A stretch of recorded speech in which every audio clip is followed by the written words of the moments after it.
Étant donné la longueur de la vidéo, vous trouverez des timecodes dans la description. Bon visionnage.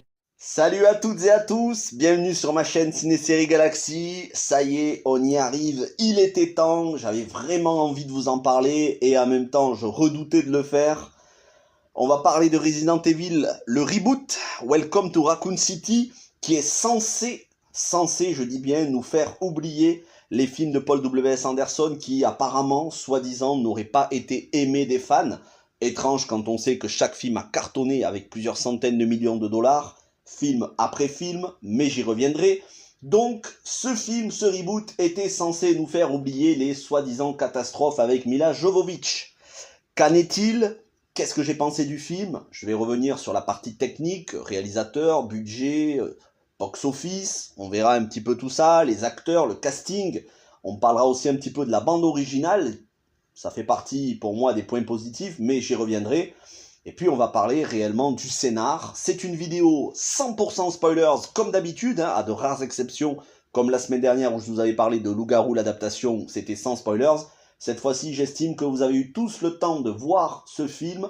Si ce n'est pas le cas, quittez la vidéo et revenez quand vous aurez vu le film. Je vais spoiler tout du début jusqu'à la fin, des easter eggs, des différences avec les jeux, les différences avec les films de Paul W.S. Anderson, ce que j'ai aimé, ce que je n'ai pas aimé et ce que je pense globalement du film. Et je peux vous le dire, ce que je pense globalement c'est négatif, mais il y a quand même beaucoup de bonnes choses, il faut le reconnaître aussi, il faut être un minimum nuancé et honnête intellectuellement, même si c'est une critique subjective, tout n'est pas à jeter dans ce film, même si, et j'ai vu le film 2 fois pour pouvoir vous faire cette analyse, pour une fois le découvrir, une deuxième fois l'analyser, à chaque fois, j'ai passé un mauvais moment devant le film. Et s'il y a bien une chose, et je suis content, une chose que j'ai comprise en regardant 2 fois ce film, c'est que ça m'avait donné envie de regarder de nouveau la saga, les 6 films de Paul W.S. Anderson, qui sont toujours pour moi un régal à regarder. Mais bref, passons directement. Alors le synopsis, je ne vais pas vous faire l'affront, mais on va y revenir. On va passer directement à la présentation générale. Et c'est un film réalisé par Johannes Roberts. Si vous ne connaissez pas ce réalisateur, il s'est déjà attaqué à plusieurs films d'horreur, des films plutôt angoissants, dont un, Strangers Prey at Night, qui était la suite de The Strangers, qui, ma foi, est plutôt un très bon film d'horreur, assez angoissant, assez glauque, très violent, il faut le dire, assez gore, que j'avais bien aimé, et pourtant les films d'horreur, c'est pas du tout mon style, mais Strangers Prey at Night était plutôt bon. Il s'était aussi attelé à 2 films de requins, un film et sa suite, 47 Meters Down, et sa suite, 47 Meters Down Uncaged, et franchement, j'avais apprécié les 2 films, ils font pour moi partie des meilleurs films de requins de ces dernières années, sans égaler l'excellent Instinct de survie avec Blake Lively. Donc Johannes Roberts, c'est pas un manchot, c'est quelqu'un qui est plutôt bon dans la réalisation, qui a bien abordé le thème horrifique sous plusieurs angles. Et ici, il s'attelle à la fois à la réalisation et au scénario, puisque c'est lui qui signe le scénario de ce film. En tant que, apparemment, d'après ses dires, en tant que fan de Resident Evil, il est censé connaître les histoires et il est censé corriger les erreurs qu'aurait pu faire Paul W.S. Anderson. On va voir que ce n'est pas forcément le cas. Le budget de ce film était de 25 millions de dollars, ce qui n'est pas énorme pour aujourd'hui, surtout pour un blockbuster, parce qu'on peut dire que c'est un blockbuster. Un blockbuster de ce type, c'est pas énorme, 25 millions de dollars, et le film en a rapporté 38 dans le monde entier. 25 millions, j'ignore si c'est en comptant la promotion, sachant qu'il y a eu presque aucune promotion pour ce film. Le film est sorti un petit peu à la hâte, au dernier moment, il y avait eu des reports, si je ne me trompe pas. En tout cas, le film est sorti dans l'indifférence assez généralisée et il n'a rapporté que 38 millions de dollars au box-office, donc il s'est remboursé, mais on ne peut pas vraiment dire que ce soit une réussite au box-office. Ceci dit, il y a des films qui ne sont pas des réussites et qui sont très bons. Qu'en est-il de celui-ci ? On verra dans quelques instants, on va s'intéresser un tout petit peu au casting, et là au niveau du casting, il y a pas mal de stars et de très très bons acteurs qui sont au cinéma, dans des séries, qu'on a vu dans des seconds rôles. On commence avec Robbie Amell, le frère de Stephen Amell, star de Arrow, Oliver Queen. Robbie Amell, qu'on avait pu voir aussi donc dans le Arrowverse, qu'on avait pu voir dans la saison 10 de X-Files, qui est un plutôt bon acteur et qui joue ici, pour moi, un Chris Redfield assez convaincant. Je trouve qu'il a le physique du rôle, mais j'y reviendrai sur les personnages. Est-ce que ça correspond ou pas? Est-ce que les acteurs jouent bien? On verra. On a Hannah John Kamen, qui, elle, on l'a vu récemment dans l'excellent SAS Red Notice, film d'espionnage dans la veine de James Bond, qui est sorti sur Netflix, où elle faisait la petite amie du héros et elle était plutôt convaincante. On l'a bien évidemment vu dans le rôle de Ghost dans Ant-Man et la Guêpe, et dans Game of Thrones, à l'époque, c'est la série qui l'avait révélée. Hannah John Kamen, qui, d'habitude, est une très bonne actrice. Kaya Scodelario joue ici Claire Redfield. Kaya Scodelario, c'est une actrice que j'apprécie beaucoup pour avoir vu Kroll plusieurs fois au cinéma, l'avant-dernier Alexandre Aja en date, Kroll, qui était un excellent film. Kaya Scodelario était très convaincante et c'est surtout Thérèse, il me semble que c'est son prénom, dans la trilogie Le Labyrinthe, trilogie excellente de films pour adolescents avec Dylan O'Brien. Elle jouait un rôle plus profond que d'habitude. Et il me semble qu'elle est issue de la série Skins. Donc Kaya Scodelario est une excellente actrice. On verra ce qu'il en est dans ce film.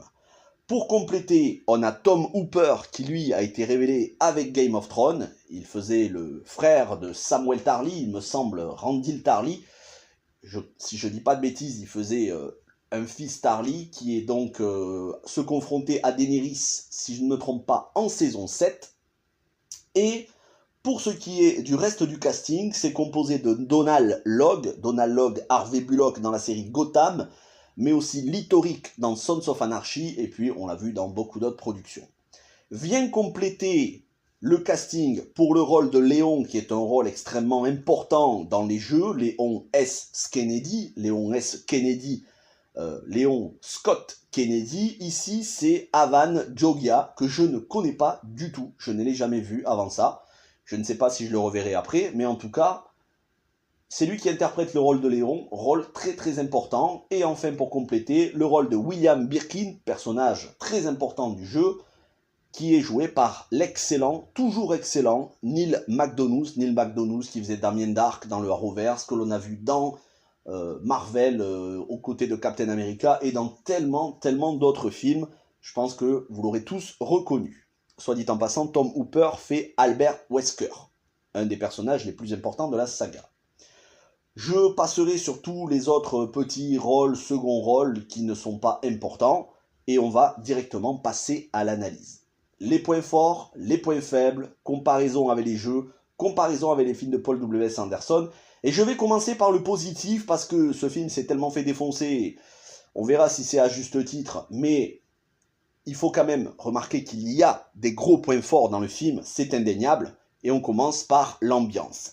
L'ambiance, pour moi, elle est très fidèle au jeu. C'est une ambiance glauque, sale, crasseuse, poisseuse, qui fait flipper. C'est vraiment un film angoissant, je trouve. Après, est-ce que c'est angoissant tout le temps? Malheureusement non.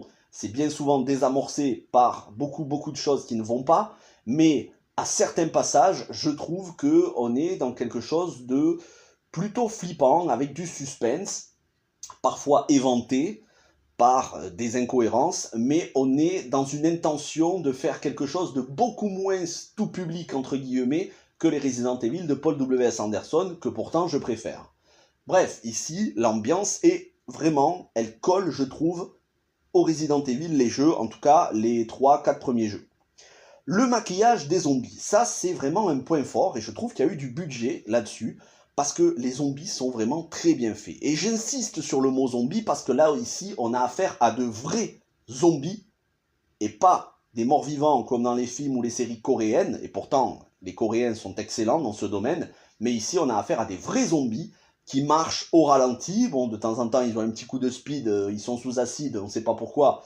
Ils se mettent à courir, mais bon, très peu. Mais voilà, sinon, on a des zombies qui marchent au ralenti, qui sont en décomposition, et qui, à certains moments, peuvent faire penser aux vampires de The Strain, la série de Guillermo del Toro. Si vous ne l'avez pas vue, excellente série que je vous conseille, qui est passée beaucoup trop inaperçue, sous-cotée après sa saison 1, The Strain, où pareil, on avait des personnages qu'on voyait lentement dégénérer physiquement jusqu'à devenir autre chose que des humains.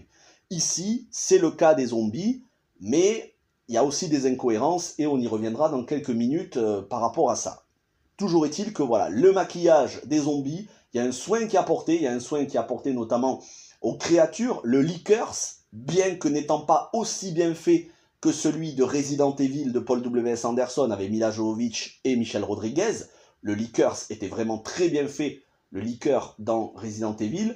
Là, le liqueur, il est bien fait, mais c'est un liqueur, on va dire, un mini liqueur, un liqueur de poche, voilà. Une mignonnette, quoi, une liqueur de poche. Donc, ça passe quand même, c'est plutôt bien fait. Et puis, on a William Birkin qui se transforme à la fin. La transformation est plutôt bien faite. C'est assez crade, ça correspond bien au jeu. Visuellement, ça envoie du lourd. Donc, oui, il y a un soin qui a été apporté à la fois au maquillage, aux prothèses et aux effets spéciaux au niveau des créatures et des zombies. Tout ça renforce l'ambiance angoissante. Maintenant, venons-en à un des plus gros points forts, ce sont les lieux dans le film qui sont quasi identiques à ceux des jeux. Et ça fait plaisir. Parce que moi, je ne suis pas un fan absolu de la saga des jeux Resident Evil. Je n'ai fait que les 3 premiers ainsi que Code Veronica. Et après ça, j'ai très peu touché aux autres Resident Evil. Et aujourd'hui, la saga ne m'intéresse que très peu. Surtout depuis Resident Evil 7, qui pour moi, à partir du moment où ils ont fait une vue FPS dans les jeux, c'est devenu catastrophique. Même si l'ambiance, elle est là. Pour moi, ça correspond plus au jeu d'origine. Donc voilà, c'est une saga qui aujourd'hui, pour moi, est passée au second plan dans mon cœur de gamer, et je préfère les films de Paul W.S. Anderson largement, qui ont su inventer une histoire totalement inédite. Mais pour ce qui est de l'époque PS1, c'était parmi les premiers jeux auxquels j'ai joué sur PS1, oui, ça fait plaisir de retrouver certains environnements identiques, à savoir, alors quasi identiques, hein, pas forcément dans les mêmes proportions, mais visuellement qui ressemblent beaucoup, le manoir Spencer, l'orphelinat de Raccoon City, et le poste de police. Et ça fait vraiment plaisir de voir le poste de police, surtout quand on a vu récemment Resident Evil 2 Remake sur PS4. Il y a énormément de ressemblances. C'est une très très bonne chose, et c'est ce qu'il n'y avait peut-être pas dans les Resident Evil de Paul W.S. Anderson. Donc voilà, ces éléments de décor et ces lieux renforcent l'immersion. Et un petit mot sur Raccoon City, la ville. On est vraiment sur une Raccoon City qui est isolée, qui fait petit village plus que grande métropole. Dans Resident Evil, à la fois la fin du premier film de Paul W.S. Anderson, mais aussi et surtout Resident Evil Apocalypse, on était sur une ville dont on sentait que c'était une mégapole, quelque chose de majeur qui s'étendait sur des dizaines et des dizaines de kilomètres carrés.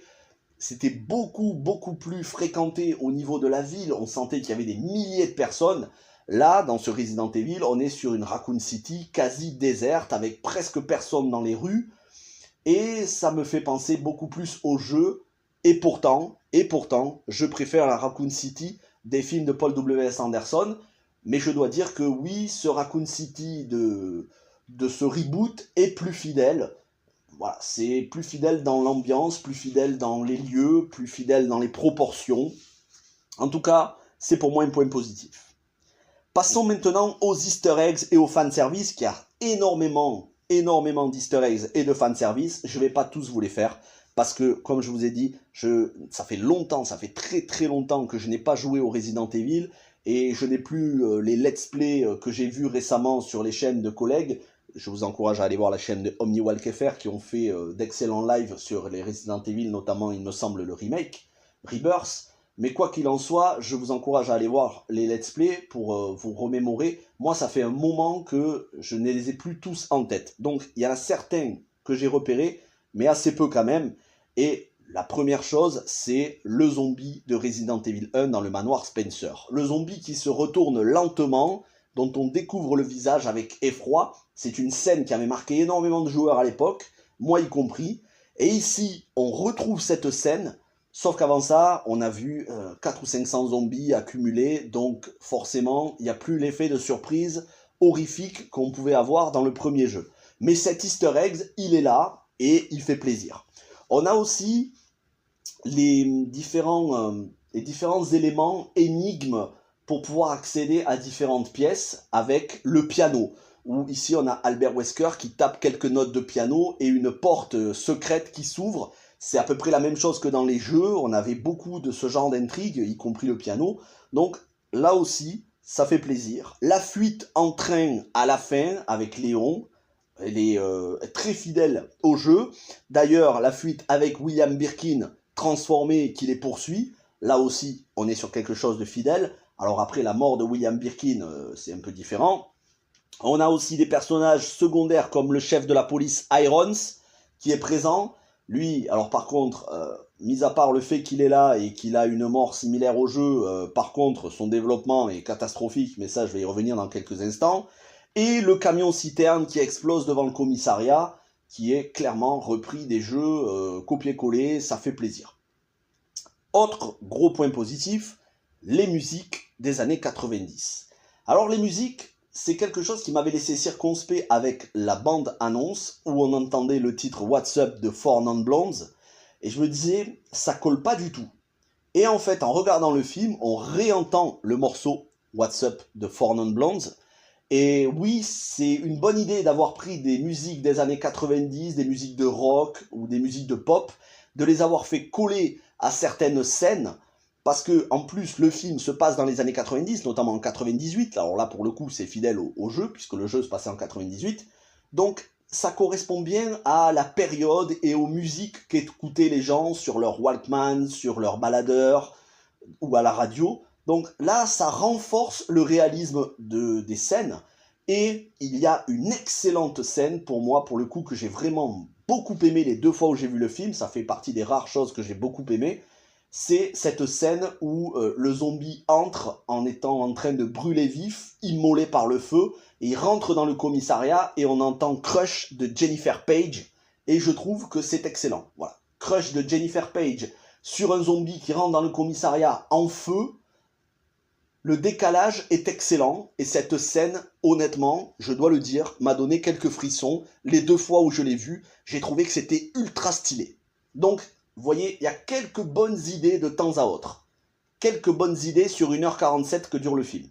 Bon, c'est pas 1h47 de bonnes idées, c'est clair et net, vous allez voir. Et puis le fait d'avoir croisé les intrigues des différents, des 3 premiers Resident Evil, surtout les 2 premiers, et le Resident Evil Reboot, donc on a pas mal de choses, on a Lisa Trevor, on a Sherry Birkin, on a les intrigues de Léon et Claire, et de Jill, Wesker et Chris, tout ça se rejoigne.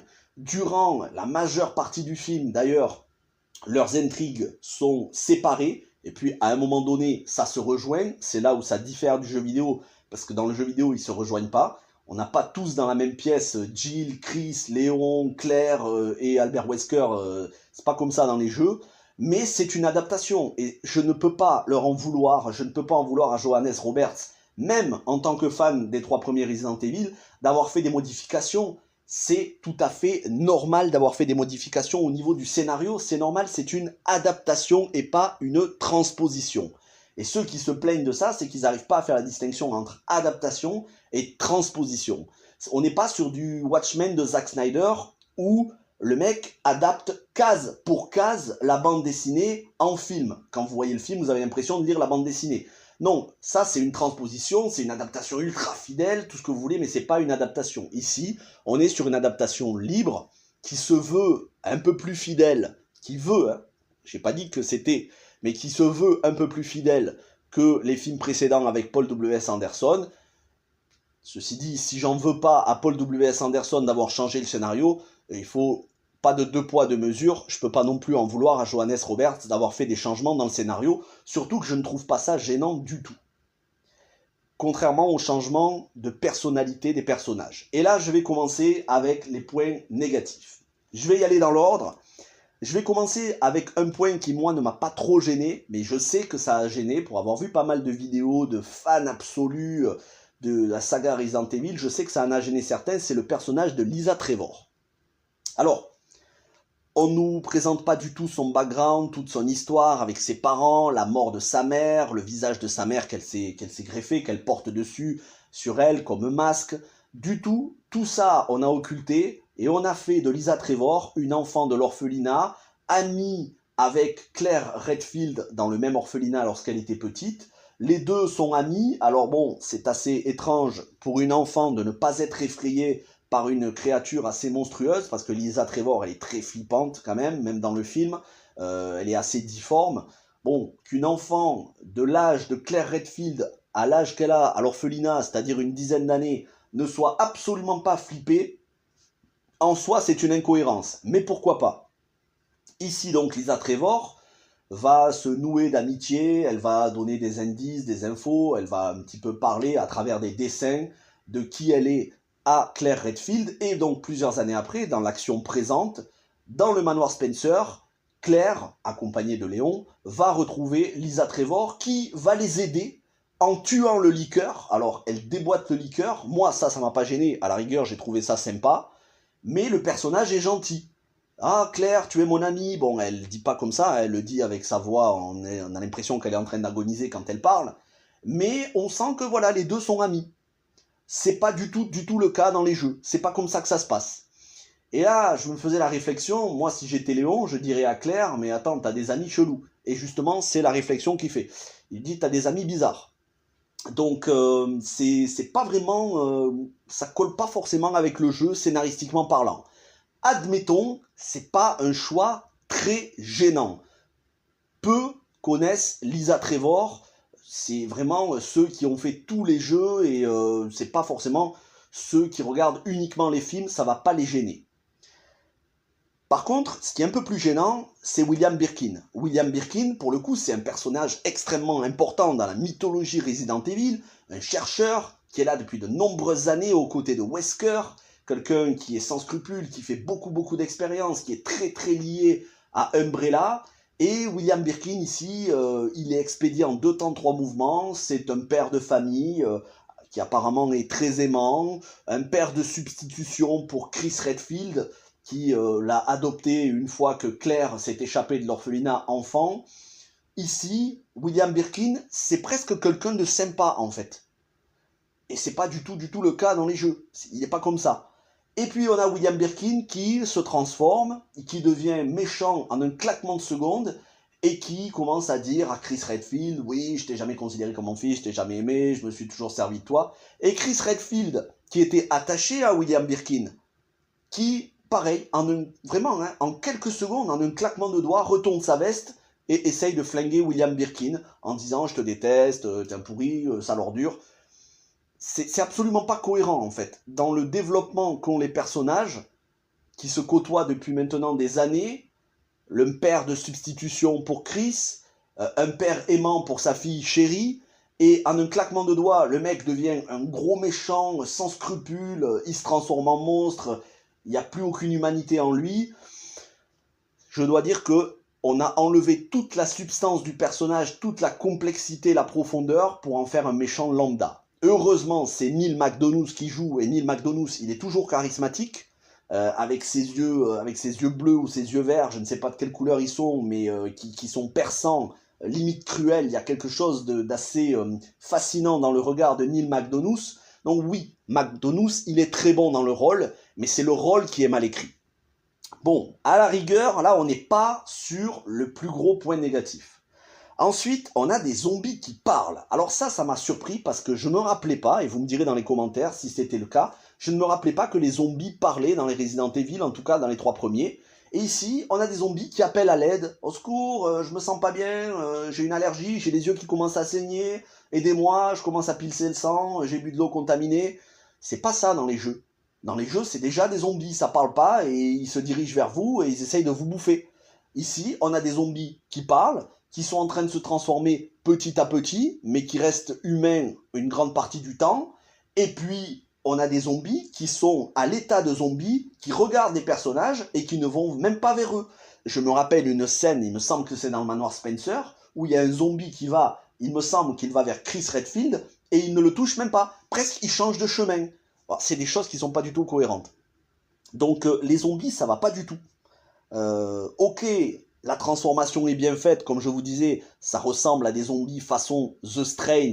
Petit à petit, ils perdent leurs cheveux, on dirait qu'ils sont en cancer, phase terminale, irradiés à Tchernobyl. Ok, mais j'ai pas l'impression que ça corresponde aux zombies dont j'ai des souvenirs sur Resident Evil 1 dans le manoir Spencer. Vraiment. Mais encore une fois, c'est pas le plus gênant. Là où ça va être le plus gênant, c'est sur 3 personnages. Et je commence sur le personnage qui, je sais, va faire péter des câbles aux fans les plus hardcore de la franchise, et je comprends totalement, même si moi, pour moi, c'est pas un point négatif, mais je me mets à la place de ceux qui vont considérer ça comme négatif, et c'est justifié, c'est le personnage de Wesker.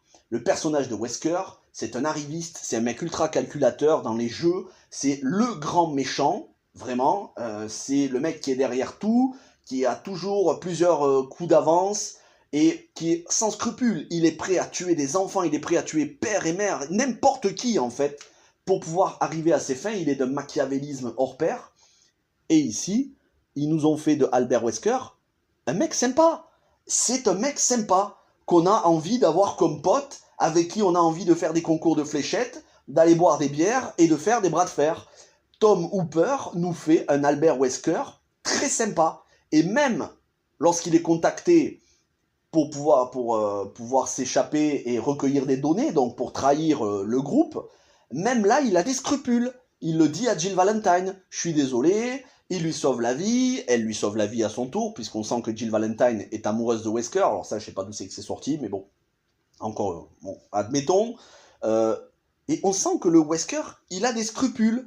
Il tire sur Birkin, et il dit, ah, vous m'avez obligé à vous tirer dessus, je voulais pas. Il plombe sa femme d'une bande à la tête, et il dit, ah, je suis désolé, je voulais pas. Il pointe son arme sur Sherry Birkin, et ensuite il lui dit, t'inquiète pas petite, jamais je t'aurais tiré dessus, je suis pas comme ça. Bon, en fait, il y a que des choses qui vont pas. C'est un mec sympa, qui a des scrupules à trahir, c'est absolument pas un calculateur. On sent que, à la rigueur, il est même dérangé de trahir ses amis pour pouvoir sauver sa peau. Il dit, moi j'ai fait ça juste pour le fric, pour pouvoir m'en sortir, parce que j'en ai marre d'être dans ce bled paumé. Ça ne correspond absolument pas au Wesker du jeu. Alors, moi, encore une fois, je suis pas forcément attaché à tous les jeux, puisque je vous dis, c'est vraiment les 3 premiers, ainsi que Code Veronica, que j'apprécie. Les autres, je les apprécie très peu, les autres Resident Evil. Moi, ça m'a pas extrêmement gêné, mais je me mets à la place des fans des Resident Evil qui voient ça, et bien évidemment, vous allez péter un câble, vous allez dire c'est n'importe quoi, c'est une réécriture totale du personnage. Là où le film de Paul W.S. Anderson, les films de Afterlife, et même depuis Extinction jusqu'à chapitre final, nous mettaient un Wesker beaucoup plus fidèle. Alors déjà, beaucoup plus fidèle visuellement, parce que ici, dans le film, il n'a pas du tout la tenue qu'il peut avoir en cuir à certains moments, avec les lunettes noires. Les lunettes noires, il les a en scène post-générique, une scène post-générique où, après s'être fait tuer à la fin du film, il est ressuscité et Ada Wong lui donne des lunettes de soleil parce que le mec, il a mal aux yeux. Mais sinon, visuellement, on n'est pas du tout sur le Wesker des jeux. Wesker des jeux dont le Wesker des films de Paul W.S. Anderson était du copier-coller, en tout cas visuellement. Et au niveau de la personnalité, il y avait beaucoup plus de points communs entre le Wesker des jeux et le Wesker de Paul W.S. Anderson que celui de ce reboot. Donc, vous voyez, il y a des choses qu'on reproche au film de Paul W.S. Anderson qui ne tiennent pas debout, surtout quand on voit ce reboot. Mais ça, j'y reviendrai dans la fin de cette vidéo, dans la fin de cette analyse, parce que je trouve que c'est tellement injuste de reprocher à Paul W.S. Anderson d'avoir fait certains choix scénaristiques, surtout quand il y a des gens qui disent que ce Resident Evil est mieux, alors que c'est pas du tout le cas. Hein. Et maintenant, on en vient quand même aux 2 plus gros points négatifs, c'est Jill Valentine et Léon S. Kennedy. Alors là, ça passe pas du tout. Mais même moi, je pète un câble. Jill Valentine, déjà. La meilleure Jill Valentine qu'on ait eue, en dehors de celle des jeux, c'est Sienna Guillory dans Resident Evil Apocalypse, parce qu'elle était très fidèle à la Jill Valentine des jeux. Moi, Jill Valentine, c'est mon personnage préféré, parce que mon Resident Evil préféré, c'est Resident Evil 3 Nemesis, où on se fait courser par le Nemesis. Autant vous dire qu'ici, il n'y a pas le Nemesis, et même s'il y a une suite, et c'est pas dit qu'il y ait une suite, au vu du box-office, étant donné qu'à la fin, Raccoon City se fait désintégrer, si un jour il y a une course-poursuite avec Nemesis, ça ne se fera pas à Raccoon City, contrairement au jeu. Donc je ne sais pas si on verra ça un jour dans une suite, mais soit. Moi, c'est vraiment Jill Valentine le personnage que j'aime le plus. Et Jill Valentine, c'est un personnage qui est, je vais pas dire naïf, mais plutôt innocent, plutôt quelqu'un de raisonnable, un petit peu réservé. C'est pas la fille du tout extravertie. Elle est assez propre sur elle, bien habillée, elle joue pas les gros bras, elle est pas trop sûre d'elle, elle se la joue pas musclée à mort, genre elle a fait des concours de bodybuilding. Non, c'est la fille qui va être plutôt mignonne, un petit peu pin-up, mais pas trop. Voilà, encore une fois, la fille réservée qui est dans son coin, mais qui fait bien son taf. Ça, c'est la Jill Valentine des jeux, et qui pourtant est charismatique, avec un corps qui n'est pas un corps ultra bodybuildé, mais qui n'est pas non plus anorexique, mais on va dire, elle a plutôt un corps de top modèle qu'autre chose. Et là, la Jill Valentine de ce film, ça n'a absolument rien à voir. Déjà, Anna John Kamen joue de manière ignoble dans ce film. On sent déjà qu'elle est décérébrée, elle n'est pas du tout intelligente. C'est-à-dire que quand on a Albert Wesker qui pose une bouteille de ketchup sur la tête d'un Léon S. Kennedy endormi au bar, elle va sortir son gun pour pouvoir tirer sur la bouteille de ketchup en disant « T'as vu, je sais bien tirer ». Voilà, on a un personnage qui a ce genre d'action ridicule, d'un ridicule absolu.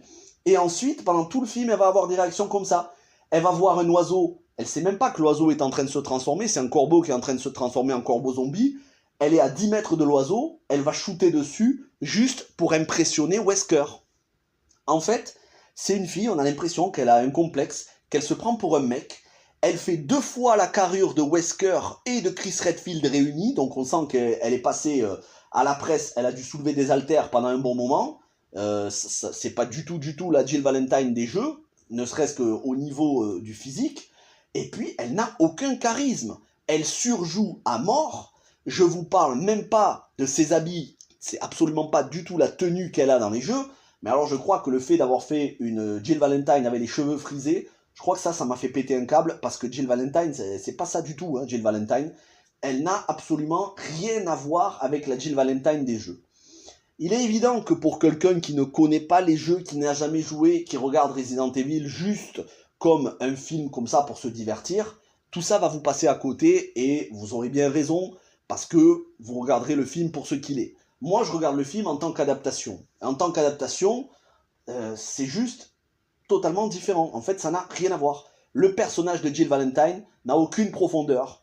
C'est une groupie qui cherche sans arrêt à courir derrière Wesker pour essayer de l'impressionner pour sortir avec. C'est une personnage qui a des dialogues ridicules, des actions incohérentes, qui se la joue badass alors qu'elle n'est pas du tout charismatique et qui visuellement ne se ressemble à rien. Donc je suis désolé, mais déjà ça c'est un énorme point négatif. Mais c'est pas le pire. Le pire ça vient maintenant, c'est Léon S. Kennedy. Alors honnêtement, c'est ce qui m'a plus mis les nerfs les 2 fois où j'ai vu le film. Et ce qui me met encore plus les nerfs, c'est d'entendre les gens critiquer les films de Paul W.S. Anderson, notamment Resident Evil Rétribution, où on avait l'acteur Johan Herb qui jouait un Léon S. Kennedy en tout point semblable à celui des jeux. Déjà, visuellement, c'était le même coupe de cheveux, mêmes habits, même gun, tout pareil. Il était accompagné de Barry Burton, joué par Kevin Durant, qui, ici, le personnage n'est pas présent, alors que normalement, il est présent dans les jeux. Mais soit, admettons, il y a déjà tellement de personnages qui sont pas présents en même temps que ça aurait été peut-être un peu trop de mettre Barry Burton, ça aurait été juste un easter egg, donc à la rigueur, mais le Léon S. Kennedy des films de Paul W.S. Anderson, il parle pas beaucoup, il n'a pas beaucoup de dialogue, on ne sait pas d'où il vient, où est-ce qu'il va, mais il est charismatique, le peu de temps où on le voit, il en impose physiquement, et il se fait pas bolosser, parce que là, le Léon S. Kennedy, il se fait ridiculiser du début jusqu'à la fin. Et ça, c'est peut-être ce qui m'a fait le plus mal. C'est que Johannes Roberts, on a l'impression qu'il n'aime pas ce personnage. On a l'impression qu'il veut l'humilier. À ce niveau-là, c'est une humiliation de personnage. C'est-à-dire que Léon, c'est un fils à papa qui, à l'entraînement, a tiré dans les fesses de son collègue parce qu'il ne sait pas tirer. Il ne sait même pas manier un flingue dans le film, alors que Léon S. Kennedy, c'est le mec qui sait manier un flingue par excellence. C'est le personnage, un des plus adulé par les fans et un des plus charismatiques de toute la saga. Ici, le mec ne s'est pas tiré. Il a été muté au commissariat de Raccoon City parce que son père, qui est influent, a fait en sorte que son fils ne soit pas viré de la police. Il se fait humilier par le chef Irons, qui le prend pour sa boniche, littéralement, qui le prend pour sa boniche. Il se fait humilier par ses collègues. Moi, j'appelle ça les flics à donuts. Vous savez, c'est ce genre de flics dans les films américains qui passent leur temps à boire des Dr Pepper et à manger des donuts hyper gras. Bon, moi, j'aime bien le gras salé sucré, donc je vais pas critiquer ça. Mais autrement dit, des flics qui sont à moitié incompétents et qui sont là en train de lui dire, et c'est peut-être le comble, et ils disent « Ah, Léon Kennedy, le S, c'est pour stupide, c'est pour Léon Stupide Kennedy. » Vous voyez, on en est à ce genre de dialogue. Quand vous avez des dialogues à ce niveau-là, pour un film qui est censé faire oublier les films de Paul W.S. Anderson, qui se veut être plus respectueux de la saga, qui se veut être plus fidèle, avec un meilleur traitement, comment on peut dire encore, en toute honnêteté, que ces films-là sont supérieurs, que ce film-là est supérieur à ceux de Paul W.S. Anderson. Je pense vraiment que ceux qui disent encore ça après avoir vu le film, c'est que soit ils n'ont pas vu les films de Paul W.S. Anderson, soit c'est qu'ils font preuve d'une mauvaise foi évidente. Parce que oui, les films de Paul W.S. Anderson, il y a beaucoup d'incohérences, les personnages ne sont pas toujours développés, mais on sent quand même que Paul W.S. Anderson, il a un amour pour ses personnages, même s'il a tout créé autour du personnage de Mila Jovovich inédit dans les jeux. Les personnages des jeux, que ce soit Carlos Oliveira, Jill Valentine, Nikolai, Ada Wong, Chris et Claire Redfield, Léon S. Kennedy, Barry Burton et tous les autres, au moment où il les fait apparaître dans les films, il les iconise. Ils sont semblables au jeu. Pas forcément scénaristiquement, mais au niveau de la personnalité, ils sont badass, ils sont charismatiques, ils envoient du lourd. Là, on a un Léon qui boit, c'est un ivrogne, il boit du matin jusqu'au soir, il dort au bar, il dort au bureau, il a un camion qui explose, un camion-citerne qui explose à 10 mètres de lui, il ne l'entend pas. Il ne l'entend pas parce qu'il a de la musique dans les oreilles et il s'est endormi. Il a un zombie en feu, c'est cette scène que je vous disais que j'avais beaucoup aimé avec du Jennifer Page en fond, un zombie qui avance vers lui et il ne sent même pas le feu. Le mec est quand même en train d'être immolé vif et il s'approche de lui à 50 cm et il ne le voit pas. Il est juste réveillé par les tirs du chef Irons qui lui tire à peu près à 20 cm du visage. Donc, vous voyez, on est sur ce genre de choses. Ensuite, Claire débarque. Claire, pour le coup, Kaya Scodelario, elle joue plutôt bien. C'est pas fou non plus, attention. Elle est au minimum syndical, mais elle joue plutôt bien. Avec son frère Chris Redfield, dont je l'ai déjà dit plus tôt, Robbie Amell fait une bonne interprétation. Claire débarque. Et là, elle s'aperçoit, elle se dit, mais qu'est-ce que c'est que ce Léon S. Kennedy, en fait? Et lui-même, il lui dit, tu dois te demander qu'est-ce qu'un mec comme moi fait ici. Elle lui dit, ouais, je me pose la question, qu'est-ce que tu fous? Le mec ne sait même pas utiliser un fusil à pompe. Il va dans l'armurerie, il prend un fusil, il sait même pas le charger. Il ne sait pas charger un fusil à pompe. On est dans Resident Evil. C'est chaud, à ce niveau-là, c'est chaud. Ensuite, il se fait désarmer par un prisonnier, qui était le journaliste lanceur d'alerte, qui était là pour avertir, qui avait averti Claire de ce qui se passait, qui est enfermé dans une cellule. Il se fait désarmer par ce prisonnier, donc un flic qui se fait désarmer dès qu'il prend un gun, ça s'est rarement vu. Et il pose la question au prisonnier, ton co-détenu, est-ce que ça va? Parce que j'ai l'impression que ça va pas trop. Le co-détenu, c'est un zombie qui est en train de dégueuler du sang et qui est en train de grogner. Et il a le personnage, le prisonnier, qui lui dit à Léon, ouais, non, tout va bien, il lui faut une petite aspirine, il a mal à la tête. Mais non, connard, tu vois bien que le co-détenu, il est en train d'essayer de me bouffer. Et justement, c'est ce qu'il fait, il est en train de lui bouffer la jugulaire. Donc il lui dit, dépêche-toi d'aller chercher les clés, je suis en train de me faire boulotter grave. Et l'autre, il va tranquille, nonchalant, le Léon, il va chercher les clés, il ouvre chaque tiroir, il se dit, ah non, c'est pas là, ah non, c'est pas là. Ah, il trouve les clés, il utilise chaque clé, ah non, c'est pas la bonne. Ah, celle-là, ah, c'est la bonne. Le temps d'ouvrir, vous imaginez bien que l'autre, il est vidé de son sang, et lui, il arrive même pas à se défendre contre un zombie, c'est Claire qui vient et qui lui dit, écoute, qu'est-ce que tu fous là, reprends-toi en main. C'est Claire qui vient, qui dit à Léon, reprends-toi en main, sinon tu vas pas passer la nuit vivant. Donc, vous imaginez le ridicule de ces scènes, et là, je ne vous ai même pas parlé, je vous ai parlé à peine de un tiers des scènes de Léon. Mais le pire, je crois que c'est à la fin, la poursuite en train pour s'échapper. C'est-à-dire que le mec, on nous a montré que c'était un bon à rien, un loser du début jusqu'à la fin. Et là, il arrive à allumer le train et il arrive à exploser Birkin avec un lance-roquette sorti de nulle part qu'il tire à moins d'1 mètre de Chris Redfield. Et il dit attention, couchez-vous, je vais tirer une roquette. Chris Redfield est à 1 mètre de l'explosion et il n'a rien du tout. Et il n'y a même pas un petit peu de fumée sur lui, rien.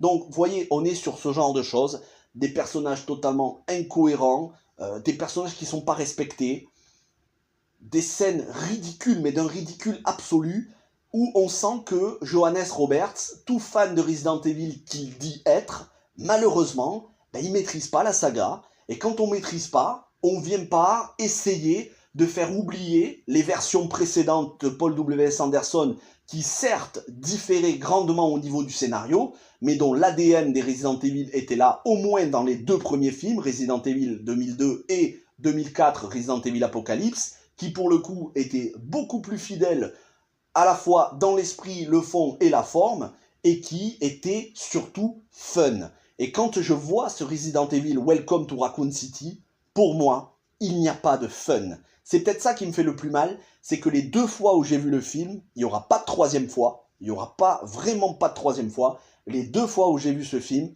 ça a été insupportable pour moi à regarder jusqu'au bout. Et quand je regarde les films de Paul W.S. Anderson, oui, c'est pas la même chose que dans les jeux, c'est pas le même scénar, c'est pas les mêmes lieux, c'est pas forcément les mêmes personnages puisque Mila Jovovich est inventée, mais c'est des films qui sont fun à regarder, dont je ne me lasse pas. Et surtout, on a une Mila Jovovich qui est totalement investie, à la fois au niveau du scénario puisqu'elle avait son droit, elle avait son mot à dire sur le personnage. En même temps, c'est normal, Paul W.S. Anderson, c'est son mari, donc ils écrivent les films ensemble. Mais surtout, elle portait la saga, les 6 films sur son épaule, sur ses épaules. Elle était ultra badass, elle était très contente d'interpréter le rôle, et elle faisait elle-même les costumes de Alice. Certains costumes qu'elle porte dans les films, c'est elle-même, puisque c'est aussi une styliste, Mila Jovovich. Donc elle était impliquée à tous les niveaux. On a d'un côté les 6 films de Paul W.S. Anderson qui, oui, diffèrent des jeux, mais qui ont un amour pour les personnages et pour les jeux. Et de l'autre, on a ce film-là qui, certes, sous certains aspects au niveau du scénar, est plus fidèle au jeu, encore que, mais qui détruit la crédibilité des personnages qu'il y avait dans le jeu en les ridiculisant et en s'en moquant profondément. Tout ça fait que ça me fait de la peine, mais ce film, je l'ai vu 2 fois, c'est le maximum, c'est déjà 1 fois de trop. Est-ce que je vous le recommande? À vous de voir, faites-vous votre propre avis. Si vous n'êtes pas un fan des jeux, si vous ne connaissez pas les jeux, franchement, allez, regardez le film. Je pense que vous allez rire à certains passages, vous allez rire plutôt jaune, un rire nerveux, un rire gêné. Mais si vous êtes fan des jeux, je pense que, comme moi, vous avez dû péter un câble. En tout cas, je sais qu'il y a énormément de fans des jeux qui n'ont pas du tout apprécié ce reboot, qu'ils attendaient comme le messie censé leur faire oublier les précédentes adaptations. Malheureusement, les précédentes adaptations, ça reste quand même les meilleures à ce jour, en live action bien évidemment, parce que si on cherche des adaptations qui sont un peu plus fidèles, faut aller du côté des films animés, des générations Damnation, Vendetta, Resident Evil Infinite Darkness, qui sont pour le coup dans le canon officiel de la saga. Je vous ai fait l'analyse d'ailleurs, ou plutôt la critique pour le coup, une critique beaucoup plus courte de Resident Evil Infinite Darkness, la série animée Netflix. Sachez que sur la chaîne arrivera prochainement Resident Evil Extinction, Afterlife, Rétribution et chapitre final, et que sur Netflix va sortir une autre série, cette fois-ci en live action, avec les filles de Wesker. Je ne sais pas du tout ce que ça va donner, je ne sais même pas si j'attends ça ou si je le crains, mais je le regarderai quand même, et je vous en ferai bien évidemment la critique. Mais voilà ce que je pouvais vous dire sur ce Resident Evil Welcome to Raccoon City. Oui, il y a de gros points positifs, mais malheureusement, ils sont en nombre inférieur par rapport aux points négatifs, qui sont beaucoup plus importants, et qui font que ce film, pour moi, est une des adaptations de jeux vidéo, et j'en ai vu énormément. Vous le savez, hein, je vous en parle souvent. J'ai vu énormément d'adaptations de jeux vidéo, j'ai dû en voir au moins une 60aine. Ce film est pour moi une des pires adaptations de tous les temps que j'ai vues. Malgré ses des grosses qualités, les défauts font que je n'éprouve aucun plaisir à regarder ce film. Pire, c'est un film qui m'énerve. Voilà ce que je pouvais vous dire. N'hésitez pas à me donner votre avis dans les commentaires. Un avis nuancé, raisonnable. N'insultez pas le film, je ne l'ai pas fait et pourtant j'avais bien envie de le faire. Mais voilà, restez raisonnable. Surtout si vous avez des choses à reprocher au film de Mila Jovovich. Parce qu'à un moment donné, il faut arrêter aussi. C'est bon, on a déjà entendu tout en matière de critique sur les films de Mila Jovovich. On a entendu tout, donc il serait temps d'arrêter de critiquer. C'est plus constructif. Ayez des critiques, des commentaires nuancés, constructifs, qui sont là pour apporter un petit peu, on va dire, soit enrichir mon analyse, soit qui sont là pour dire des choses que j'ai oublié de dire. Mais si c'est pour s'acharner sur les films de Mila Jovovich et de Paul W.S. Anderson, c'est pas la peine de laisser des commentaires. Voilà, je pense que c'est bon. Les gens l'ont assez fait sur Internet ces dernières années. Il faut aussi, à un moment donné, ne pas s'acharner sur des films, ça sert plus. Donc, donnez-moi quand même votre avis sur ce film, sur ce reboot, et dites-moi s'il y a des choses que vous avez aimées, s'il y a peut-être des choses qui m'ont échappé. En tout cas, je serais curieux de le savoir. En attendant, c'est tout pour aujourd'hui. On se retrouve très vite pour beaucoup d'autres adaptations de jeux vidéo. Il y en a eu 3 ce mois de février. Vous avez eu Loup-Garou la semaine dernière. La semaine d'avant, vous avez eu Mortal Kombat Legends Battle of the Realms. Et le mois prochain, vous aurez Lara Croft Tomb Raider et une autre adaptation de jeux vidéo. Bref, il y en aura toute l'année. Merci à tous. Certes, la vidéo était un peu longue, mais je pense que l'analyse est complète. Je vous souhaite un bon week-end. Merci à tous. Portez-vous bien et ciao tout le monde.